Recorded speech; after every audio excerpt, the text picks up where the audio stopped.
سب سے پہلے سورہ اخلاص کی وجہ تسمیہ، یعنی اس کو سورہ اخلاص کیوں کہا جاتا ہے؟ اخلاص کے عربی میں دو معنی آتے ہیں، ایک تو خلوص، ہم کہتے ہیں نا خلوص سے دل سے یہ کام کیا، نیت درستی اس کی، اور ایک ہوتا ہے خلاص، تمہارا کام کیا ہو گیا ہے، یعنی بلکہ اس کو اور زیادہ واضح اس کو خلاصی مل گئی ہے، جیل سے خلاصی مل گئی کہتے ہیں نا. تو بعض علماء کہتے ہیں اس کو اخلاص اس لیے کہا گیا ہے کہ اس میں خالص توحید کا تذکرہ ہے سورہ اخلاص میں، جیسے قل هو اللہ احد اللہ الصمد لم یلد ولم یولد، اللہ کی توحید بیان کی، اللہ جیسا کوئی بھی نہیں ہے. تو خالص توحید کی وجہ سے اسے کیا کہا گیا؟ اخلاص. اور بعض علماء کہتے ہیں کہ اس کو اس لیے اخلاص کہا جاتا ہے لأنها تخلص العبد عن الشرک او النار، یہ نجات دلاتی ہے انسان کو شرک سے، جیسے جیل سے خلاصی سے ہے نا، خلاصی والا معنی، اخلاص کا معنی نجات دلانے والی، شرک سے نجات دلاتی ہے. اور بعض نے کہا کہ نجات دلاتی ہے جہنم کی آگ سے، کیونکہ اس کے مفہوم پر آپ عمل کریں گے تو جہنم کی آگ سے حفاظت ہوگی. تو تین وجہ بیان ہو گئی، ایک تو یہ کہ اس میں خالص توحید ہے اس لیے اسے سورہ اخلاص کہا جاتا ہے. دوسری وجہ یہ کہ یہ نجات دلاتی ہے، خلاصی دلاتی ہے شرک سے. تیسری وجہ یہ کہ یہ جہنم کی آگ سے نجات دلاتی ہے، اس لیے اس کو سورہ اخلاص کہا جاتا ہے. حدیث میں اس کے بہت فضائل وارد ہوئے ہیں. حضرت ابو سعید خدری رضی اللہ تعالیٰ عنہ سے روایت ہے. یہ سب چیزیں آپ کو لکھنے کی ضرورت نہیں ہے، یہ آپ کو ریٹرن مل جائیں گی، ٹھیک ہے نا. جو میں بتا رہا ہوں سورہ اخلاص کے بارے میں، یہ سب تحریری شکل میں آپ کے پاس آپ کو ای میل کر دیا جائے گا. حضرت ابو سعید خدری رضی اللہ تعالیٰ عنہ سے روایت ہے کہ رسول اللہ صلی اللہ علیہ وسلم نے صحابہ کرام سے فرمایا کہ کیا تم میں سے کوئی شخص اس کی طاقت نہیں رکھتا کہ رات کو 1/3 قرآن کی تلاوت کر کے سو جائے؟ صحابہ نے فرمایا اوا نطیق ذلک، کیا ہم اس کی طاقت رکھتے ہیں؟ کہ یہ تو ممکن نہیں ہے، بہت مشکل ہے. تو آپ نے فرمایا کیا تم سورہ اخلاص نہیں پڑھ کے سو سکتے؟ اس لیے کہ فإنها تعدل ثلث القرآن، یہ 1/3 قرآن کے برابر ہے.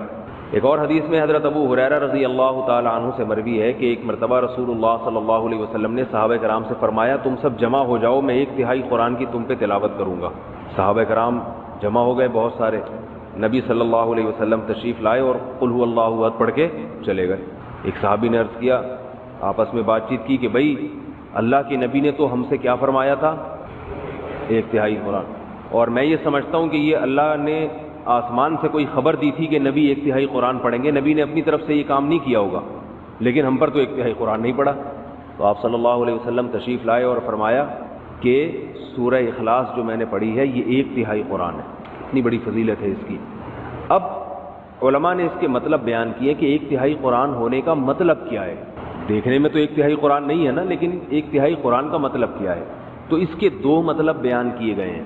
اس لیے علماء کہتے ہیں جس نے 3 مرتبہ قل هو اللہ احد پڑھ لی اسے 1 قرآن کی تلاوت کا ثواب ملتا ہے. سمجھ رہے ہیں؟ جس شخص نے 3 مرتبہ قل هو اللہ احد پڑھی اسے 1 قرآن کی تلاوت کا ثواب. اب اس پر اشکال ہوتا ہے کہ 3 مرتبہ قل هو اللہ پڑھ کے جب 1 قرآن کی تلاوت کا ثواب مل رہا ہے تو الحمد سے لے کے والناس تک قرآن مجید پڑھنے کا فائدہ پھر کیا ہے؟ سوال ہی سمجھ میں نہیں آ رہا، جواب کہاں سے سمجھ میں آئے گا؟ جس قوم کی سمجھ میں سوال ہی نہیں آئے اس قوم کی سمجھ میں آ گیا سوال، آپ کی نہیں آیا. بھائی جب 3 دفعہ قل هو اللہ پڑھنے سے 1 قرآن کا، کیونکہ 1/3 ہے نا، 1/3 ہے، تو 3 دفعہ پڑھ لیں گے تو 1 قرآن ہو جائے گی.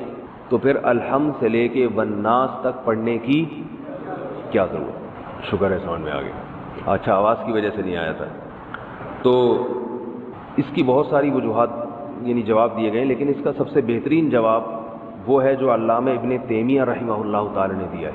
وہ جواب یہ ہے کہ ہر چیز کا اللہ نے اپنے علم میں ایک ثواب رکھا ہے. وہ قیامت کے دن ملے گا، اس کی کوئی مخصوص وزن ہوگا، کوانٹٹی ہوگی، اس کی مقدار ہوگی، یہ تو اس شے کا ثواب ہے. تو اللہ نے اپنے علم میں قرآن کی، پورے قرآن کی تلاوت کا بھی ایک ثواب رکھا ہوا ہے. وہ 3 دفعہ قل هو اللہ پڑھنے سے بھی حاصل ہو جاتا ہے، جو اللہ نے پورے قرآن کی تلاوت کا ایک مخصوص ثواب رکھا ہے. لیکن جب آپ پورے قرآن کی تلاوت شروع کرتے ہیں الحمد سے، تو ہمیں پورے قرآن کی تلاوت کے ساتھ ساتھ کچھ اضافی ثواب بھی مل رہے ہوتے ہیں. مثال کے طور پر جب ہم قرآن کی تلاوت کریں گے اس میں سورہ فاتحہ بھی آئے گی، اس کے کچھ اضافی فضائل ہیں اس سورت کی تلاوت. سورہ بقرہ بھی آئے گی، سورہ بقرہ کے کچھ الگ سے اضافی فضائل ہیں جو اس کی تلاوت کے بارے میں وارد ہوئے. سورہ آل عمران بھی آئے گی، اس کے الگ فضائل ہیں. پھر قرآن مجید کی جو جنت اور جہنم کی آیتیں آئیں گی آپ کے سامنے، اس سے جو انسان کا دل بنتا ہے، جو واقعات آتے ہیں، اس سے جو انسان کو عبرت حاصل ہوتی ہے، یا قرآن کی تلاوت سے اللہ کی جو محبت پیدا ہوتی ہے، یہ ساری اضافی چیزیں ہیں جو پورے قرآن کی تلاوت پہ آپ کو ملیں گی۔ تو سورہ اخلاص 3 دفعہ پڑھنے سے وہ جو اللہ کے علم میں ایک دفعہ قرآن کی تلاوت کا جو اصل ثواب ہے وہ مل جائے گا، لیکن جو اضافی ہیں، فاتحہ کے اضافی فضائل، سورہ بقرہ کے اضافی فضائل، پھر قرآن پڑھنے سے جو اللہ کی محبت اور قرب اضافی، یہ پورا قرآن پڑھے بغیر نہیں حاصل ہو۔ سمجھ گئے بات کو؟ یہ سب سے بہترین جواب ہے۔ اور بعض علماء نے یہ بیان کیا کہ یہ بھی ایک معقول جواب، اچھا جواب سمجھا گیا ہے کہ قرآن مجید میں بنیادی طور پر 3 مضامین بیان کیے گئے ہیں۔ ایک تو عقیدہ توحید کو بیان کیا گیا ہے، شرک کی نفی۔ دوسرا قرآن نے بیان کیا ہے احکام، یہ کرو، یہ نہ کرو، یہ حلال ہے، یہ حرام ہے، نماز پڑھو، روزے رکھو، زکوٰۃ دو، زنا مت کرو، وغیرہ وغیرہ۔ یہ ایک قسم کا مضمون ہے۔ اور تیسرا مضمون ہے روز جزا، آخرت قائم ہوگی تمہیں۔ یہ پورے قرآن کا گویا کہ بیسک بنیادی 3 مضامین ہیں۔ تو سورہ فاتحہ میں توحید خالص کو بیان کیا گیا، تو قرآن کے 1/3 ٹاپک کو، 1/3 مضمون کو سورہ اخلاص کور کر دیتی ہے۔ اس لیے اس کو یعنی مضمون کے لحاظ سے، قرآن کے مضامین کے لحاظ سے 1/3 قرآن کہا گیا ہے۔ سمجھ رہے ہیں بات کو کہ نہیں سمجھ رہے؟ ایک چیز ایک لحاظ سے کچھ ہوتی ہے، دوسرے لحاظ سے نہیں ہوتی۔ جیسے میں نے بتایا تھا آپ کو کہ حدیث میں آتا ہے کہ سورہ فاتحہ جیسی کوئی صورت نازل نہیں ہوئی، لیکن حدیث میں آتا ہے سورہ فلق اور سورہ ناس جیسی کوئی صورت نازل نہیں ہوئی۔ تو حدیثی میں اس کا دوسری حدیث میں جواب موجود ہے، سورہ فلق، سورہ ناس افضل ما یتعوذ به المتعوذون، پناہ مانگنے والوں کے لیے، پناہ مانگنے، مختلف قسم کے شر سے پناہ مانگنے والوں کے لیے ایسی صورت نازل نہیں ہوئی۔ تو رقیہ کے لحاظ سے سب سے افضل سورہ فلق اور سورہ ناس۔ تو ایک چیز ایک لحاظ سے افضل ہوتی ہے، دوسرے لحاظ سے افضل نہیں ہوتی وہ۔ تو اس لحاظ سے ایک سورہ اخلاص کو کیا کہا گیا؟ سب سے بہترین سورت۔ تو حدیث میں آتا ہے رسول اللہ صلی اللہ علیہ وسلم کے دور میں صحابہ کرام ایک دفعہ سفر پہ گئے تو ایک شخص امامت کیا کرتے تھے ان میں، وہ ہر رکعت میں قل اللہ احد ہی پڑھتے تھے۔ ہر رکعت میں کیا پڑھ رہے ہیں؟ صحابہ کو سوال پیدا ہوئی ہے، بھئی کوئی اور سورت پڑھتے ہی نہیں۔ صحابہ نے نبی صلی اللہ علیہ وسلم سے تذکرہ کیا، آپ نے ان صحابی کو بلایا، تم کیوں پڑھ رہے ہو؟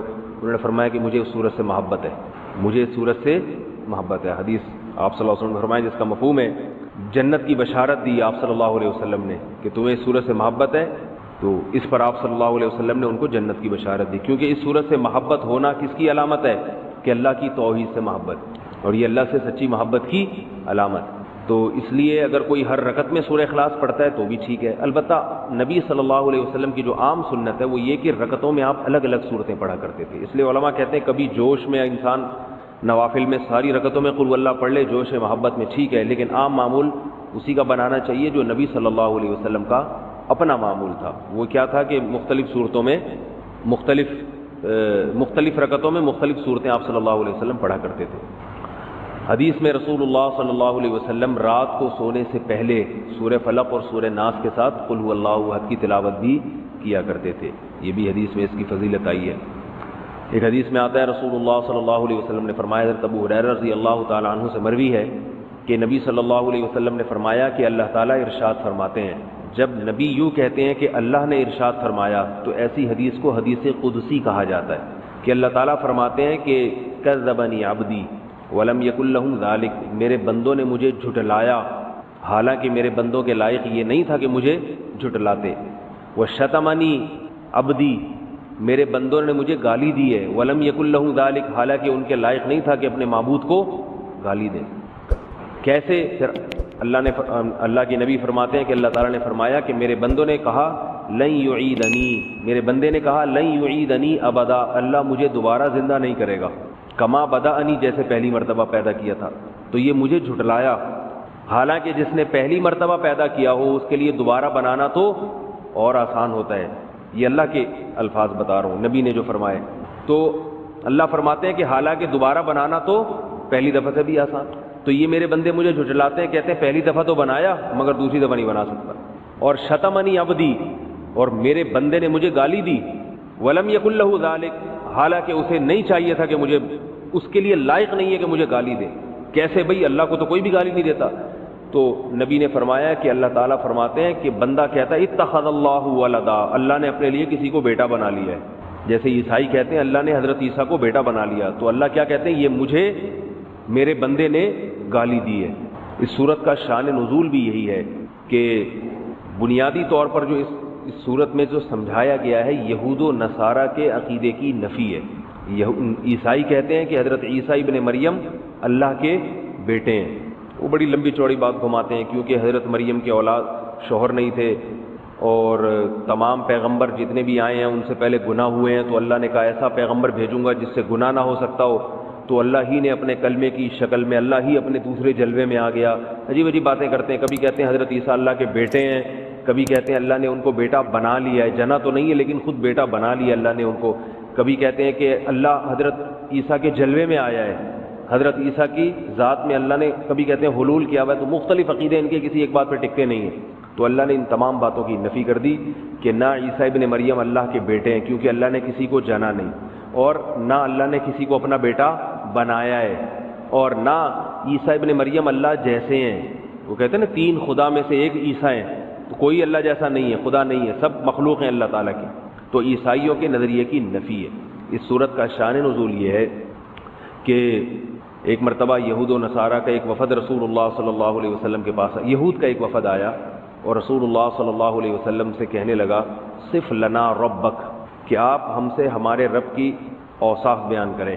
یہودیوں کا شاید یہ خیال تھا کہ تورات میں تو لکھا ہے کہ اللہ جیسا کوئی بھی نہیں ہے، اگر یہ جھوٹے نبی ہوں گے تو غلط صفات بیان کرنا شروع کر دیں گے، بھئی وہ ایسا ہے وہ اس طرح ہے. تو یہودی کہنے لگے کہ آپ بتائیے کہ اللہ تعالیٰ کی جنس کیا ہے، مرد ہے یا عورت ہے، اور کس چیز سے بنایا گیا ہے، کس چیز سے بنایا گیا، من الذهب ام من الفضة ام من النحاس، سونے کا بنا ہوا ہے، چاندی کا بنا ہوا ہے یا پیتل کا بنا ہوا ہے. ہمارا جو رب ہے جس میٹر سے بنا ہے وہ میٹر کون سا ہے. تو اس پہ یہ صورت نازل ہوئی اللہ احد اللہ الصمد، بے نیاز ہے، لم یلد ولم یولد، نہ جنا گیا اور اس کا کوئی ہم پلہ نہیں ہے. جب ہم پلہ نہیں ہے لیس کمثلہ شیء، جب اس جیسا کوئی ہے ہی نہیں ہے تو سونے یا چاندی یا پیتل سے مثال ممکن نہیں ہے، کیونکہ یہ تو مخلوق کی مثالیں ہیں. اللہ مخلوق سے بالکل الگ ہے، ماورا ہے، ہماری عقلوں سے بالا تر ہے. تو اس کے پیتل مثال میں پیش کرنا، سونا مثال میں پیش کرنا یہ ممکن نہیں ہے. ایک روایت میں آتا ہے کہ مشرکین نے کہا، مشرکین مکہ جو تھے نا وہ نسب کی بڑی بحث کیا کرتے تھے، نسب کہ اس کا نسب کیا ہے، اس کا نسب کیا ہے. تو انہوں نے کہا کہ اے محمد آپ اللہ تعالیٰ کا نسب بیان کریں کہ اللہ کا نسب کیا ہے. تو اس پہ یہ صورت نازل ہوئی لم یلد ولم یولد، نہ اس نے کسی کو جنا نہ وہ کسی سے جنا گیا، اس کا کوئی نسب نہیں ہے. الاول سب سے پہلے ہے اور سب سے آخر، یعنی ہمیشہ سے ہے اور ہمیشہ. غیرت ہوتا ہے غریب، اور ایسے پتہ نہیں کیا ہوتا ہے، اور سی سے کیا ہوتا ہے. وہ یوٹیوب کوئی آیا تھا موٹیویشنل، اس نے غریبوں کو اتنی گالیاں دی ہیں. تو اب ہمارے ہاں تو ویسے ہی غریب آدمی اور ٹھٹرنا شروع ہو گیا وہ بیچارہ کہ ایک تو غریب ہوں، اوپر سے میں بے غیرت بھی ہوں، بی سے سی سے میں کمینہ بھی ہوں. کیسے ہوتا ہے ویسے تو کمینہ. تو اسلام کہتا ہے کہ غربت کوئی عیب بولو نہیں، 2 ٹکے کی ویلیو نہیں ہے اللہ کی نظر میں. پہلے تو میں یہ بتاتا ہوں کہ اسلام یہ کہتا بھی ہے کہ نہیں کہتا. نبی صلی اللہ علیہ وسلم نے کچرے کے ڈھیر پر ایک مری ہوئی بکری کا مرا ہوا بچہ دیکھا، بکری کا مرا ہوا بچہ بدبودار منتن. آپ صلی اللہ علیہ وسلم نے فرمایا تم میں کون ہے جو اس کو اتنے پیسوں میں خریدے گا؟ صحابہ نے عرض کیا یا رسول اللہ یہ مرا ہوا بدبودار اس کے کون خریدے گا؟ آپ صلی اللہ علیہ وسلم نے فرمایا اللہ کی نظر میں دنیا کی حیثیت اس مردار سے بھی کم ہے. دنیا کسے کہتے ہیں؟ یہی ہے نا، دولت اور شہرت، اسی کو دنیا کہا جاتا ہے نا. اور غیر مسلم کیا کہہ رہا ہے؟ سب کچھ کیا ہے؟ یہی ہے. اور جب غیر مسلم کہتے ہیں نا دنیا سب کچھ ہے، یہ جو شخص یہ کہتا ہے کہ دنیا سب کچھ ہے تو اللہ کی نظر میں اس شخص کی ویلیو بھی 2 ٹکے کی بولو نہیں رہتی، وہ بھی ویلیو نہیں رہتی اللہ کی نظر میں. ایک بزرگ تھے نا، ان سے کسی نے پوچھا کہ بادشاہ نے کہا کہ میں آپ کو یہ دینا چاہتا ہوں، یہ انعام دینا چاہتا ہوں. بادشاہ نے کہا تو میری لونڈی کا لونڈا ہے، میری غلام کا کیا ہے؟ غلام ہے، تو مجھے کیا گفٹ دے گا؟ بادشاہ کو بڑا غصہ آیا، یار مجھے اپنے غلام کا بھی غلام کہہ دیا یار، کوئی 2 ٹکے کی ویلیو نہیں چھوڑی میری. تو بادشاہ نے بلایا جی آپ نے یہ کیسے کہہ دیا؟ انہوں نے کہا دیکھو تو دنیا پرست ہے، دنیا کا غلام ہے، تو کیا ہے؟ دنیا کا غلام، دنیا کے پیچھے بھاگتا ہے، محبت کرتا ہے دنیا سے، اور دنیا میری غلام ہے، میں دنیا کے پیچھے نہیں بھاگتا، دنیا میرے پیچھے، غلام آقا کے پیچھے بھاگتا ہے نا، تو میں تو اس دنیا کو لفٹ نہیں کراتا، پھر بھی میرے پیچھے بھاگتی ہے، اور جو میرے پیچھے بھاگ رہی ہے تو اس کے پیچھے بھاگ رہا ہے، تو میرے غلاموں کا کیا ہے؟ غلام۔ تو ان بادشاہ، ان بزرگ کی نظر میں بادشاہ کی حیثیت 2 ٹکے کی بولو نہیں تھی۔ ہو سکتا ہے ٹکا کل اور قیمت بڑھ جائے اس کی، جب ہمارا بیان چلے گا نا یوٹیوب پہ تو ٹکے کی ویلیو ہو سکتا ہے بڑھ جائے۔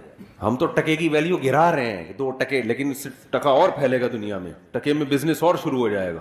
تو اب بات یہ ہے کہ میرے بھائی اللہ میاں یہ کیوں کہتے ہیں؟ ہم تو دیکھتے ہیں دولت سے سب کچھ آتا ہے، سب سے پہلی بات پیسہ ہوتا ہے، اپنی مرضی کا کھا سکتے ہو، غریب کھا سکتا ہے اپنی مرضی کا، ہے بھائی؟ پیسہ ہوتا ہے، رشتہ ملے گا آپ کو، جو ہم 4 شادیوں میں بیان کرتے ہیں وہ شروع کہاں سے ہوتی ہیں؟ جب پیسہ نہیں ہوگا تو کوئی لفٹ کرائے گا آپ کو؟ بولتے کیوں نہیں؟ پھر اگر شادی ہو گئی آپ کی بالفرض، پیسہ ہوگا تو بیگم ساتھ میں رہے گی، نہیں ہوگا تو مارکیٹ سے شارٹ۔ وہ میں لطیفہ سناتا ہوں نا، گرل فرینڈ، وہ بوائے فرینڈ نے گرل فرینڈ سے کہا کہ میرے پاس میرے دوست وسیم جیسا بنگلہ تو نہیں ہے، دل میں جگہ دے سکتا ہوں، میرے پاس اس جیسی لینڈ کروزر تو نہیں ہے، پلکوں میں بٹھا کے گھما سکتا ہوں تمہیں، میرے پاس اس جیسی دولت تو نہیں ہے، اپنی آنکھوں کی ٹھنڈک بنا سکتا ہوں، اس طرح پھینکے جا رہا تھا نا۔ پھر آخر میں کہتے اور تمہیں کیا چاہیے؟ اس نے کہا وسیم، تمہارے دوست وسیم کا نمبر چاہیے، اپنا نمبر پکڑو، اس کا نمبر چاہیے۔ تو سوال پیدا ہوتا ہے سارے کام اس دنیا سے ہوتے ہیں، اس پیسے سے ہوتے ہیں، تو آپ کیسی بات کر رہے ہیں کہ یہ 2 ٹکے کی اسلام کی نظر میں اس کی ویلیو نہیں ہے؟ دیکھو ان کاموں کی ویلیو نہیں ہے اسلام کی نظر میں جو اس پیسے سے ہو رہے ہیں، ان کاموں کی ویلیو ہوتی نا تو پیسے کی بھی ویلیو ہوتی۔ آپ کہہ سکتے ہیں یار ایک طرف آپ 4 شادیوں پہ بیان کر رہے ہو، ایک طرف کہہ رہے ہو کہ پیسے سے شادی ہوتی اور شادی کی ویلیو نہیں ہے بھائی؟ ایک طرف آپ کہتے ہو کہ کھانا پینا فرض ہے، کھانا آتا کس سے ہے؟ پیسے سے، اور کھانے کی ویلیو نہیں ہے بھائی؟ کوئی بات ہوئی ہے کرنے کی؟ عجیب تضاد۔ اصل میں اللہ کی نظر میں نا اس دنیا ہی کی ویلیو نہیں ہے، نہ کھانے کی، نہ شادی کی، نہ بچوں کی، نہ گاڑی کی، نہ بنگلے کی۔ اللہ کہتا ہے میں نے جس کام کے لیے پیدا کیا ہے نا اس کو کر کے آ گئے کامیاب، اس کو کیے بغیر آ گئے کباب پراٹھے کھاؤ تم 4 شادیاں کرو تم، بچے ہوں تمہارے نہیں ہو، مجھے اس سے غرض، میں نے جو کام ذمہ لگایا ہے اس کی ویلیو ہے۔ اس کام کو فوکس کرنے کے دوران اگر پیسہ بھی آ جائے، نور اللہ نہ نور، جو کام تمہیں دے کے بھیجا گیا ہے دنیا میں وہ اصل ہے، وہ نہیں کیا تو 2 ٹکے کی ویلیو نہیں ہے۔ مثال سے بات سمجھاتا ہوں میں، اب غیر مسلم چونکہ مانتا ہی نہیں کہ اللہ نے کسی کام کے لیے ہمیں بھیجا ہے، تو اس کی نظر میں تو لینڈ کروزر کی بھی ویلیو ہوگی، ذاتی گھر کی بھی ہوگی، سب کچھ کی ویلیو ہوگی، کیونکہ وہ یہ مان ہی نہیں رہا کہ ہمیں بھیجا گیا ہے۔ وہ کہہ رہا ہے ہم آٹومیٹیکلی اتفاق سے دھماکے کے نتیجے میں پیدا ہو گئے ہیں۔ بگ بینگ تھیوری ہے نا، دھڑنگ ہوا تھا تو اس میں وسیم بھائی بھی پیدا ہو گئے، ستار بھی پیدا ہو گیا، وہ دھماکہ ہوا، سورج چاند ستارے دھڑن دھڑن پیدا ہوتے ہوتے ہم سب یہ بیٹھ گئے آگے، یعنی آخر رزلٹ تو یہی نکلا نا۔ اب آپ کہیں گے نا کوئی دھماکہ تھوڑی ہوا تھا جو میں ممبر پہ آگے بیٹھا ہوں، رزلٹ تو اسی دھماکے کا ہی ہے نا یہ۔ تو اگر یہ سب دھماکہ پٹاخے وٹاخے پھوٹے تھے، اور یہ میں انکار نہیں کر رہا دھماکے کا، سائنس کا نظریہ صحیح بھی ہو سکتا ہے، بلکہ قرآن سے تو اس طرف اشارہ بھی ملتا ہے۔ اولم یر الذین کفروا ان السماوات والارض کانتا رتقا ففتقناہما، کہ یہ زمین آسمان بند تھے ہم نے ان کو پھاڑ دیا۔ فتق کہتے ہیں پھاڑنے کو، ایسے پھاڑ کے الگ کیا ہم نے ان کو۔ اس میں اشارہ ہے، اگرچہ اس آیت کی ایک اور تفسیر کی گئی ہے کہ بارش نہیں ہوتی تھی، بارش برسائی، لیکن اس میں یہ کہا جا سکتا ہے کہ اس زمانے میں مفسرین کے پاس کوئی دلیل نہیں تھی تو انہوں نے بارش سے تعبیر کر دی، لیکن ظاہری مطلب یہی کانتا رتقن بند تھے ففتقناہما، ہم نے ان کو کیا کر دیا؟ ایسے الگ کیا ان کو۔ تو دھماکہ تو عین ممکن ہے ہوا ہو بھائی، لیکن یہ ہوا نہیں ہے، کیا گیا ہے۔ شب برات کا پٹاخہ کبھی خود سے پھٹا ہے؟ بولو نا۔ آپ کہہ سکتے ہو ایک دن پھٹ گیا تھا خود بخود، وہ خود بخود نہیں پھٹا ہوتا، وہ ہوتا یہ ہے کہ کسی سے غلطی سے بٹن دب جاتا ہے، یا بارود رکھ کے آپ بھول گئے، وہ اتفاق سے ہل گیا۔ وہ اتفاق نہیں ہوتا، وہ بھی کوئی پیچھے قوت، وہ بارود بنایا گیا ہوتا ہے، اتفاق سے کچھ بھی نہیں ہوتا۔ اتنے بڑے بڑے کام یار ہم سب بن گئے، مرد اور عورت بن گئے، پھر ان کے ملاپ سے بچے پیدا ہو رہے ہیں، بچہ پیدا ہو کے ماں کی چھاتیوں میں دودھ آ رہا ہے، وہ دھماکے کے نتیجے میں دودھ آ رہا ہے ماں کی چھاتیوں میں۔ یار کروڑوں اربوں سال میں بھی ایسا نہیں ہو سکتا۔ بکری کا بچہ پیدا ہوتا ہے، پیدا ہوتے ہی تھنوں کی طرف لپکتا ہے، اس کے دماغ میں یہ سافٹ ویئر آٹومیٹیکلی دھماکے کے نتیجے میں انسٹال ہو گئے۔ بچہ پیدا ہو رہا ہے بکری کا، اسے کچھ نہیں پتا، لیکن اسے یہ پتا ہے مجھے دودھ کہاں ملے گا، یہ میری اماں ہے۔ مرغی انڈے دے کے اس کے اوپر بیٹھتی ہے، 21 دن تک اس کو گھماتی رہتی ہے تاکہ چاروں طرف سے ٹیمپریچر ملے۔ ملحد لوگ بولتے ہیں اس دھماکے کا نتیجہ ہے کہ مرغی انڈوں پہ بیٹھ رہی ہے اور اس کو اپنی چونچ سے گھما رہی ہے. ابے یار یہ سافٹ ویئر دماغوں میں انسٹال ہو رہے ہیں یار, پاگلوں والی بات ہے یا نہیں ہے؟ تو غیر مسلم یہ پاگلوں والی بات کرتا ہے.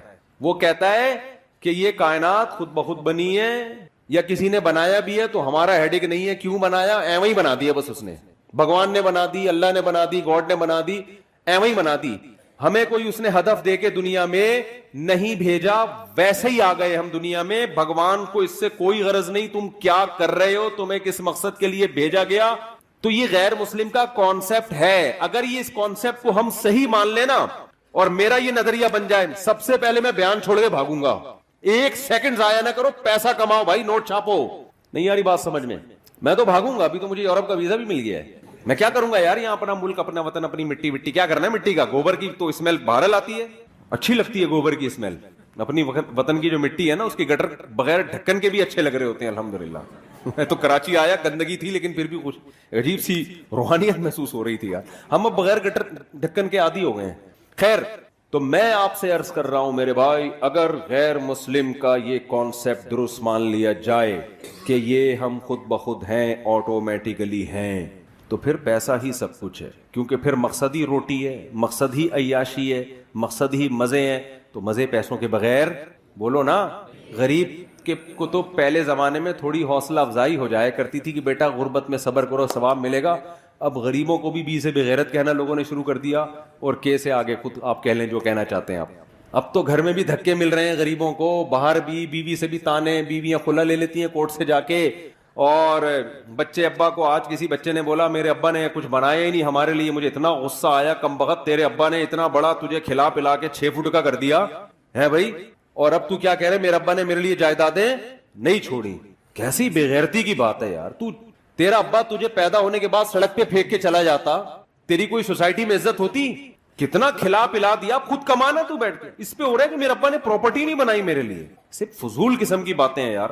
تو میں یہ عرض کر رہا ہوں کہ بھائی دیکھو, اگر عیاشی ہے تو پھر عیاشی ہے نا سب کچھ. تو عیاشی غریب آدمی واقعی میں نہیں کر سکتا, کر تو مالدار بھی نہیں سکتا. اصل بات تو میں آپ کو بتاؤں, یہ جو ہمیں مالداروں کی عیاشی نظر آتی ہے نا, یہ عیاشی ہے نہیں.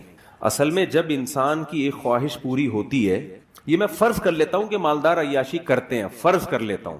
لوگ یہی سمجھتے ہیں کہ جب پیسہ آئے گا تو عیاشی ہوگی, غربت ہوگی تو عیاشی نہیں ہوگی. حالانکہ ایسا ہے نہیں. کیوں نہیں ہے وہ میں بعد میں بتاتا ہوں, لیکن ہم فرض کر لیتے ہیں کہ عیاشی ہوتی ہے.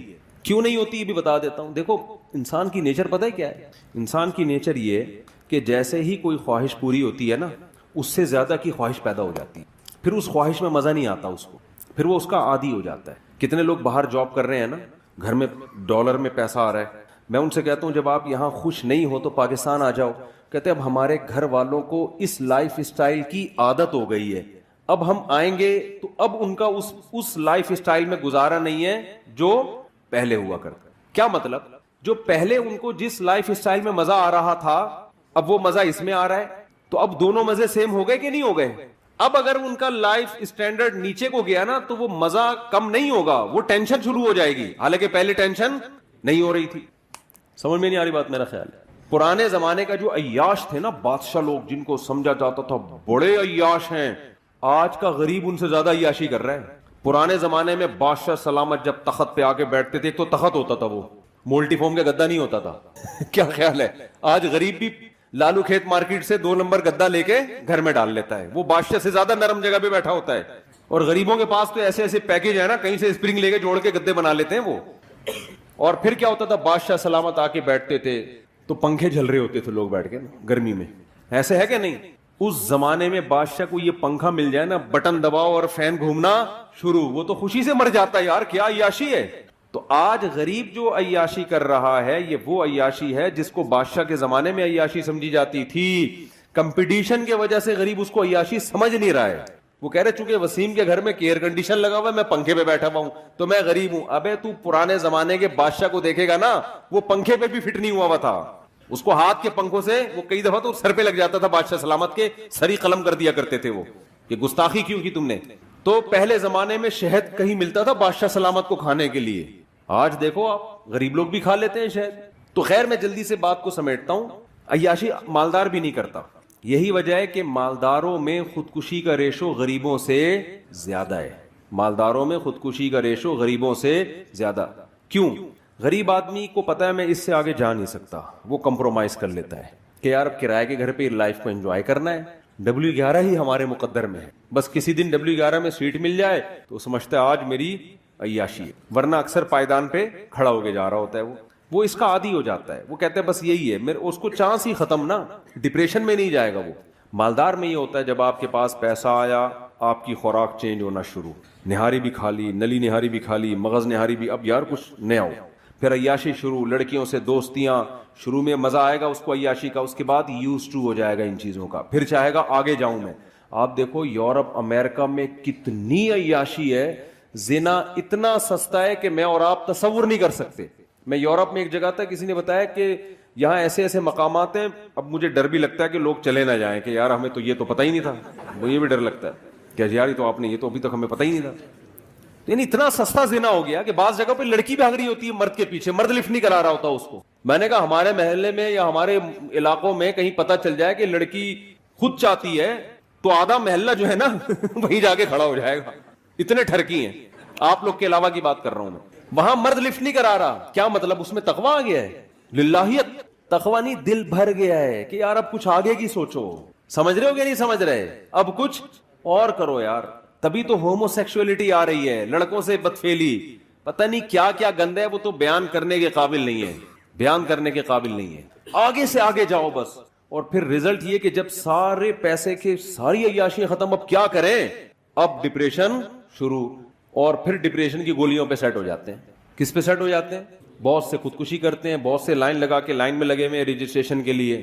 کچھ ملکوں نے تو خودکشی کو لیگل کر دیا ہے کہ یار اب غیر قانونی قرار دیا تو ادھر ادھر جا کے پٹپٹاتے ہیں, پتہ نہیں کس طریقے سے چیتھڑے بیتھڑے ادھر ادھر اڑ جاتے ہیں, یا کچھ مسئلہ ہوتا ہے تو لیگل کر دو اور رجسٹریشن کرواؤ, پیسے جمع کراؤ. تمہارے باپ کا ملک نہیں ہے, ہم تمہیں مار رہے ہیں نا تو پیسے دو اس کے, ٹھیک ہے نا. پیسے دے کے بندہ اپنے آپ کو مار, یعنی اپنی گردن اڑوا رہا ہے. تو وہ کہتے ہیں پھر ہم آپ کو تمیز سے, اگر آپ مرنا کیسے کائنڈلی, آپ دونوں اکٹھے ہے حقیقت ہے یہ, آپ دونوں اکٹھے مرنا چاہتے ہیں یا الگ الگ مرنا چاہتے ہیں. ہمارے پاس مختلف پیکیج ہیں, گیس کے ذریعے مرنا چاہتے ہیں, کرنٹ سے مرنا چاہتے ہیں, بہت سارے پیکیجز ہیں ان کے پاس. تو بہت حساب کتاب آگے, اتنی خودکشی آسان کر دی جائے نا یہاں پر تو بھی میرے بھائی اتنا ریشو نہیں ہوگا خودکشی کا. اور یہ غربت تھوڑے دن کے لیے ان کو دے دو تو جو بچے ہوئے ہیں وہ بھی کیا ہو جائیں گے, مر جائیں گے وہ. ہم تو اتنی ٹینشن میں بھی لائف کو کیا کر رہے ہیں, انجوائے.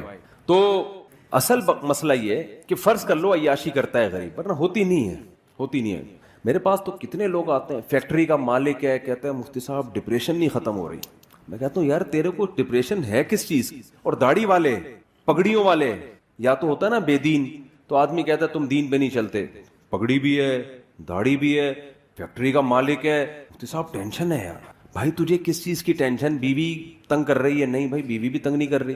ابے تجھے بچے تنگ کر رہے ہیں؟ نہیں جی بچے اتنے ہیں ہی نہیں کہ تنگ کریں. مالداروں کے تو ایک دو ہوتے ہیں, انہیں کیا تنگ کریں گے یار. ہم لوگ کے ہول سیل کے حساب سے کچھ تنگ کریں تو سمجھ میں آئے یار, ہے بھائی. لوگ کہتے ہیں نا مولویوں کے بچے بہت ہوتے ہیں, تو ایک آدھ ہوتے ہیں کہ نہیں جی بچے بھی تنگ نہیں کر رہے, تو مہنگائی سے پریشان ہو, حضرت میری فیکٹری ہے, مجھے مہنگائی پہ میرے پہ کیا اثر. ابے تو کیوں پریشان ہے؟ کہہ رہے یہی تو نہیں سمجھ میں آ رہا پریشان کیوں ہوں میں.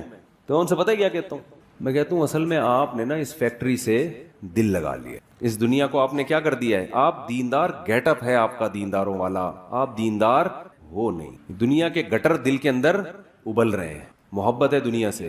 وہ کہتے ہیں بالکل صحیح ہے, کہتے ہیں ہمیں ہر وقت لاشعور میں خوف رہتا ہے کہ یار یہ کہیں بند نہ ہو جائے, یہ کہیں چھن نہ جائے, کہیں دیوالیہ نہ ہو جائے. ایک لاشعور میں کیا ہے, ایک بندہ میرے پاس آیا, کہنے لگا مفتی صاحب پتہ نہیں لاشعوری طور پر ایک ٹینشن ہوتی رہتی ہے جو سمجھ میں بھی نہیں آ رہی. صحیح ہے نا, ایک خوف ہے. میں نے کہا یہ خوف اس لیے ہے کہ جس چیز سے انسان کو عشق ہو جاتا ہے نا, عشق کی علامت یہ ہے کہ اس کے چھننے کا ایک خوف سوار ہوتا ہے انسان پر. یہ بھی عشق کی ایک علامت ہوتی ہے. ہر وقت ڈر لاشعور میں, کہ تبھی اس کو منانے کی فکر میں لگا رہتا ہے نا. دیکھو لڑائیاں وہیں ہوتی ہیں جہاں محبتیں ہوتی ہیں عام طور پہ. کیوں؟ ذرا سی بیگم نے الٹی بات کہی, آپ کو ڈر لگا کہ یار شاید یہ میری عزت نہیں کرنا چاہ رہی ہے. حالانکہ اس کا یہ مقصد نہیں ہوتا, اس کے منہ سے ویسے کوئی کلمہ نکل گیا ہوتا ہے کہ آپ وہ ویسے نکل گیا ہوتا ہے مذاق میں. آپ کو محبت ہوتی ہے, آپ سیریس لے جاتے ہو, یار اس کا مطلب یہ مجھے رسپیکٹ نہیں دے رہی, حالانکہ میں نے اتنا خرچہ کیا, حالانکہ میں اس کو ہنی مون پہ لے گیا, حالانکہ میں نے کیا, یہ مجھے عزت نہیں دے رہی. اب آپ کا میٹر کیا ہوگا؟ شارٹ. پھر آپ اس کو ڈانٹو گے تو اس کو بھی چونکہ محبت ہے وہ کہے گی یار محبت تو اتنی کو بہت تھی اور یہ مجھے ایسی بدتمیزی سے بات کیوں کر رہے ہیں, اس کا مطلب ان کو مجھ سے محبت.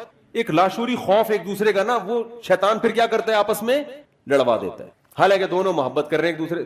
ایک خوف ہوتا ہے کہ یار ایسا تو نہیں کہ کہیں کوئی اس کے دل میں نیگیٹو آ رہا ہو میرے بارے میں. تبھی دیکھو وضاحتی بیان بہت دے رہے ہوتے ہیں آج کل. میاں بیوی جب بھی ایک دوسرے سے کوئی بات کرے تو پھر اس کا مطلب بتا رہے ہوتے ہیں اگلے جملے میں. کوئی بھی جب بات ہوتی ہے نا میاں بیوی, کبھی کوئی الٹی بات کرے تو پھر شوہر ایکسپلین کر رہا ہوتا ہے, پورے ایسے لکھتا ہے اس کے اوپر مضمون لکھتا ہے کہ ایکچولی میں نے جو یہ جملہ کہا اس کا مفہوم یہ تھا, اس کا مطلب یہ تھا, اس کا مطلب میرا یہ مطلب نہیں تھا. وہ کہتی یہ مطلب نہیں تھا. پوری بحث اس پر ہوتی ہے. ڈیبیٹ کے بعد فیصلہ ہوتا ہے کہ ہاں جی آپ کے منہ سے جو جملہ نکلا وہ غلطی سے نکلا تھا اور اس کا وہ مطلب نہیں تھا جو ہماری سمجھ میں آ رہا تھا. یہ ہو رہا ہے. اور پھر جب بیگم کے منہ سے کوئی غلط جملہ نکلا تو پھر وہ جو ایکسپلین کرتی ہے نا, اف ماشاء اللہ اتنی ڈیٹیل میں, کیونکہ خواتین مرد جتنا ایکسپلین کرتے ہیں خواتین اسے ڈبل ایکسپلین کرتی ہیں. 2 خواتین 20 سال جیل میں رہیں اکٹھی, باتیں کرتی نہیں. جس دن رہائی تھی انہوں نے کہا کچھ باتیں رہ گئی ہیں, دوبارہ ملاقات ہوگی تو انشاءاللہ ہم کریں گے. سمجھ رہے ہیں, دوبارہ انشاءاللہ. تو وہ پھر ایکسپلین کرنا شروع کرتی ہیں, او لمبی ایکسپلینیشن. میں ایسے جوڑوں سے کہتا ہوں یار مٹی پانا سیکھو. پنجابی میں کہتے ہیں مٹی پاؤ. گھر جب ہی چلے گا جب کیا کر دیا جائے, بول دیا. اب نہ کسی سے سوری کروانے کی ضرورت ہے بھائی, منہ سے نکل گیا چلتا ہے یار. جب گھر میں رہتے ہیں تو الٹے جملے بھی نکلتے ہیں سیدھے جملے بھی نکلتے ہیں. الٹا نکلے تو خود ہی سیدھا کر لیا کرو اس کو کہ ایکچولی ان کا مطلب اصل میرے میاں کا یہ مطلب نہیں تھا. بیوی الٹا جملہ نکالے تو آپ خود ہی کہہ لیں کہ ایکچولی اصل میں اس کا مطلب کیا تھا, یہ تھا. تو خوب سمجھ لیں. میں نے ان سے کہا, میں نے فیکٹری کے مالک سے, ایسے بہت کیسز ہیں, میں نے ان سے کہا کہ دیکھو بات اصل میں یہ ہے کہ آپ نے نا اس فیکٹری کو دل دے دیا ہے. ہونا یہ چاہیے, دین کا تقاضا یہ ہے کہ آپ کی نظر میں اس فیکٹری کی ویلیو 2 ٹکے کی بولو نا. وہ کہتے ہیں یار 2 ٹکے کی اتنے تو سارا کچھ اسی سے یار, آپ ٹکے ٹکے کی باتیں کر رہے ہو یار. ٹھیک ہے نا. میں نے کہا روزانہ بیٹھ کے سوچا کرو. اچھا وہ میں سوچنا کیا, وہ تو میں ابھی کیوں ویلیو نہیں ہے 2 ٹکے کی وہ تو میں بعد میں بتاؤں گا نا. تو دیکھو مسئلہ پتہ ہے کیا ہے. مسئلہ یہ ہے کہ آج دلوں کا سکون بھی اس لیے ختم ہوا, پیسہ آنے کے باوجود بھی سکون مارکیٹ سے شارٹ. جس کام کے لیے بنائے گئے تھے جب اس میں لگو گئی نہیں تو سکون کیسے ملے گا. فٹ بال ہے, فٹ بال کھیلنے کے لیے آپ اسے کاٹ کے اس میں پانی پی رہے ہو, ہے بھائی یہ فٹ بال کے ساتھ ناانصافی ہے یا نہیں ہے؟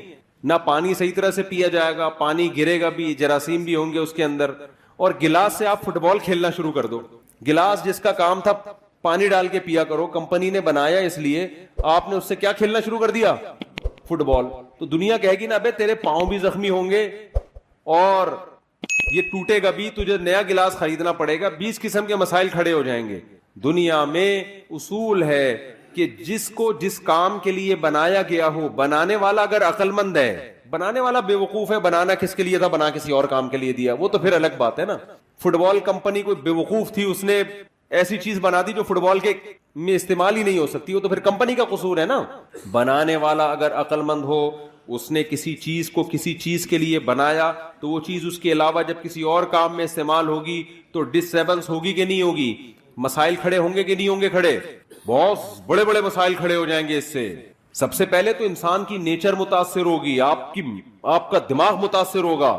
اللہ تعالیٰ نے ہمیں پیدا کیا نا, ہمیں بتا دیا کس سے کتنی محبت کرنی ہے اور کتنی محبت کی تمہیں اجازت نہیں ہے, یہ اللہ نے بتا دیا ہے. اگر اللہ کی گائیڈنس کے بغیر ہم چیزوں سے محبتیں کرنا شروع کر دیں تو جیسے بچہ ماں باپ کی گائیڈنس کے بغیر چیزوں سے محبتیں کرنا شروع کر دے تو برباد ہو جاتا ہے.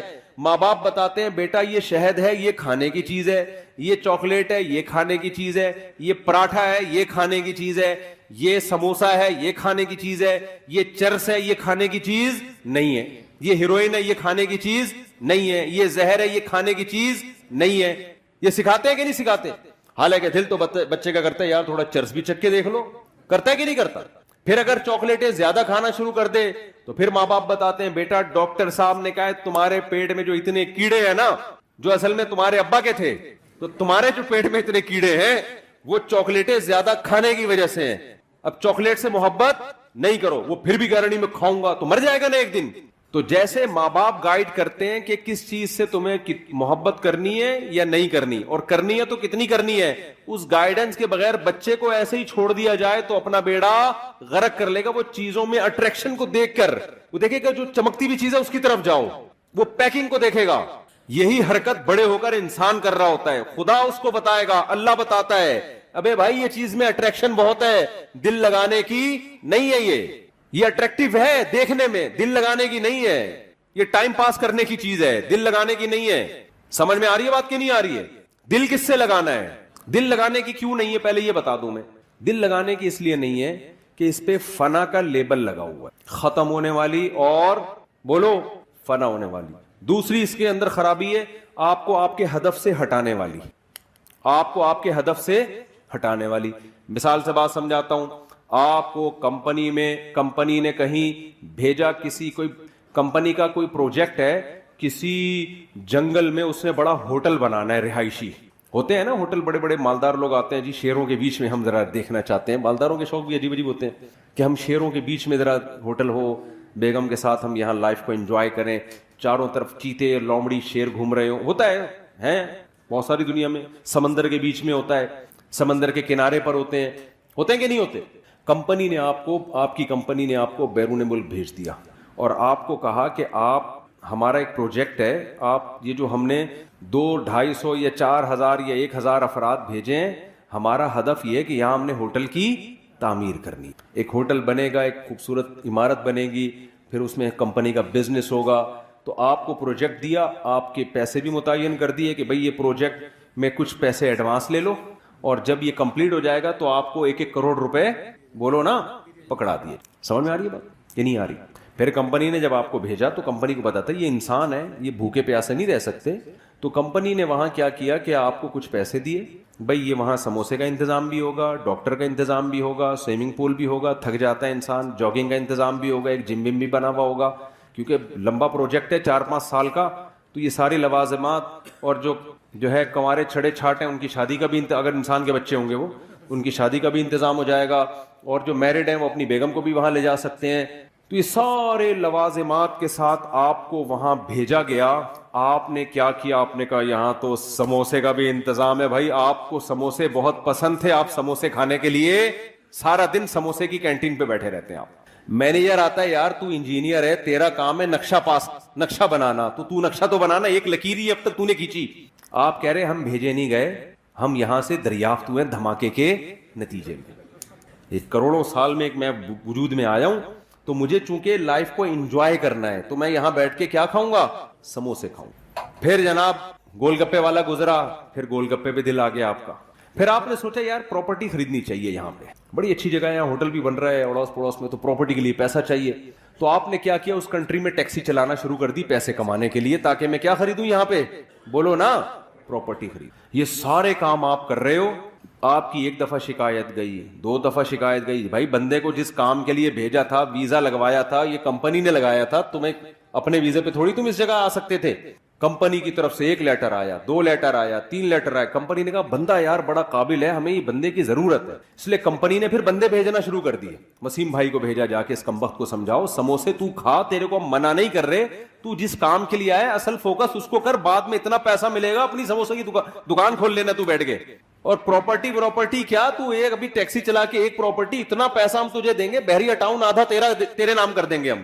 تو کام کو تو فوکس کرنا. کمپنی نے ایک بندہ بھیجا, دوسرا بندہ بھیجا, اب بندے آ کے اس کو سمجھا رہے ہیں, ان بندوں کا کوئی مفاد بھی نہیں ہے, کمپنی اپنا خرچہ کر کے بھیج رہی ہے, جہاز کا ٹکٹ, ریٹرن ٹکٹ دے کے, کہ یار اس بندے کو جا کے سمجھاؤ, اس کا بیڑا غرق ہو جائے گا, ہمارا پیسہ اس پہ لگا اتنا, یہ اپنا کام کر کے نہیں آئے نا, اس کو جیل میں ڈالیں گے ہم.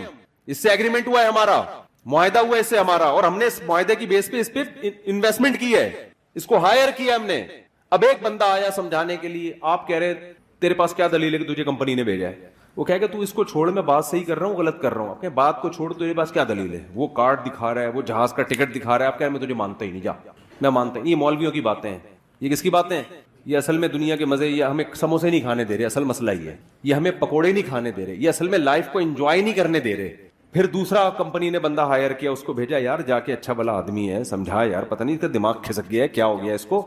اب جو اس کو سمجھانے کے لیے آ رہا ہے, بجائے اس کے کہ یہ مانے, یہ الٹا اس کو کہہ رہا ہے تیرا دماغ کھسک گیا ہے, تو پاگل ہو گیا, مجھے سموسے نہیں کھانے دے رہا, تو مجھے پلاٹ نہیں خریدنے دے رہا, تو مجھے پیسے نہیں کمانے دے رہا.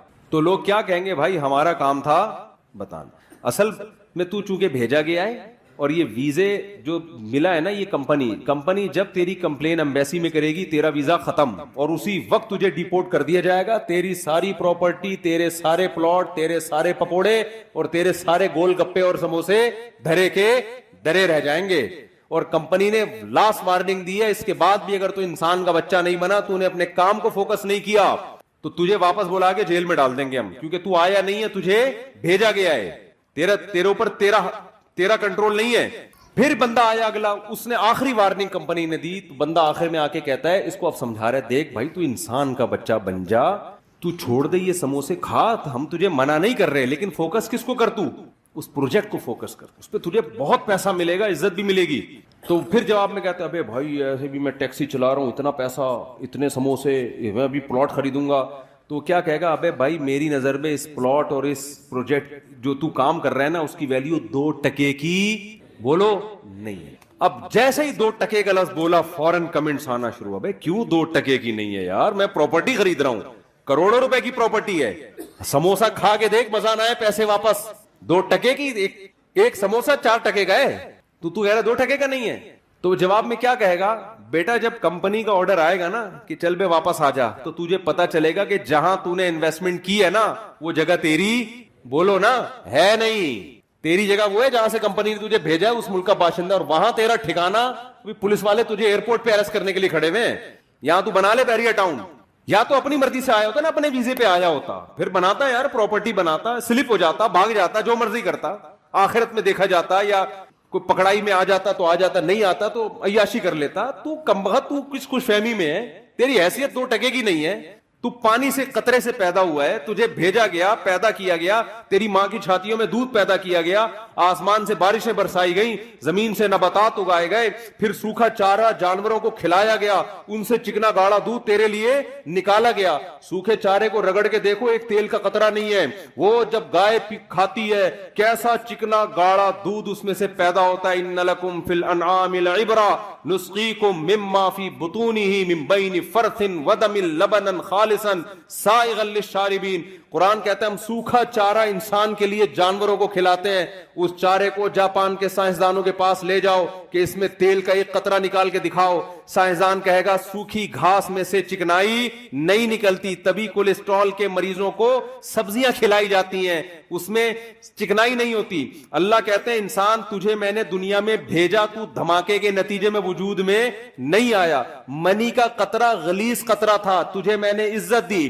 فجعلہ نسبا وصہرا, جب پیدا ہوا ددیال نے بھی خوشی منائی, ننیال نے بھی خوشی منائی, پھر جب بالغ ہوا ایک اور خاندان لگا دیا جس کو سسرال کہا جاتا ہے. ان 3 خاندانوں میں تیری عزت دی, اتنا پروٹوکول میں نے تجھے دیا. جیسے ایئرپورٹ پہ گئے ہو نا, لوگ ریسیو کرنے کے لیے آئے ہوئے ہوں, آپ کو کمپنی نے بھیجا, وہاں عزت ہو رہی ہے, اور آپ وہاں جا کے کس میں لگ گئے, گولے گنڈے کھانے میں لگ گئے آپ.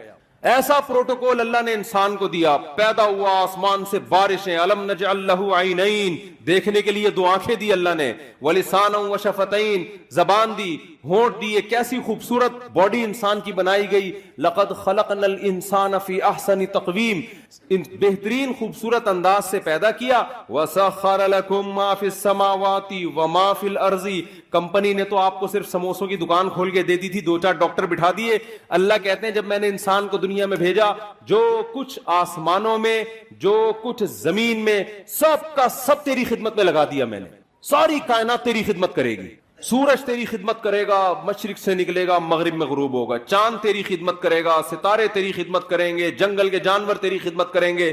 تو جب گوشت کھانا چاہے گا لاکھوں کروڑوں بکروں کو ذبح کر دے گا, ان سے زندگی کا حق چھینے گا. تو جب چاہے گا سمندر سے لاکھوں ٹن کروڑوں ٹن مچھلیاں سے زندگی کا حق چھینے گا. آپ فشری میں جا کے دیکھو, کراچی کے ساحل پر روزانہ سمندر انسان کو ایسے روز نکال کے پھینک رہا ہے, لے جا بھائی لے جا بھائی, مچھلیاں نکل رہی ہیں, انسان دبا کے لانچوں سے مچھلیاں نکال رہا ہے. مچھلی زندہ چیز ہے, اس سے زندگی کا حق انسان چھینتا ہے اپنے زبان کے چٹخاروں کے لیے. خدا نے کہا چھین لو اس سے حق. کیوں؟ میں نے کس کے لیے پیدا کیا؟ تمہارے لیے پیدا کیا. آپ اس سے نکالتے ہو, تجارت بھی کرتے ہو, بزنس بھی کرتے ہو, ساری فیسلٹیز حاصل کرتے ہو. اربوں کھربوں مرغیاں روزانہ ان کی گردنیں کٹتی ہیں, ان سے زندگی